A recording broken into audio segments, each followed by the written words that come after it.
Pak Awang cuma nak mengalihkan rumah tu dari hutan ke kampung untuk anak perempuan dia.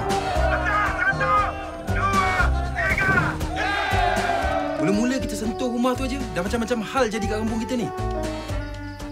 Hari pertama yang kita pergi rumah tu, Pak Megat dengan Apan dah cedera. Sekarang ni pula anak si Kamis. Umur saya semua hilang tu. Wan nampak benda tu sampai tersampuk. Hantu! Jadi dia hitam, badan dia berminyak. Orang minyak tu keluar waktu malam, dia merogol orang perempuan. Habislah anak perempuan aku kat rumah. Mak aku?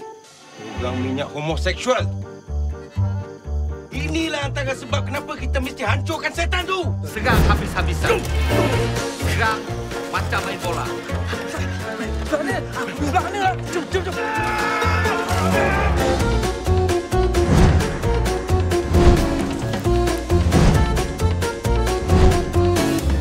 Rumah tak ada penunggu.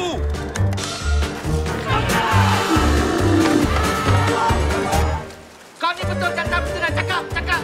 Aku tak percaya. Kau tercacat ke betina? Setan kot. Salah, panggil dulu. Itu apa, Pi? Itu D. Kau jadikan dia D sekarang juga.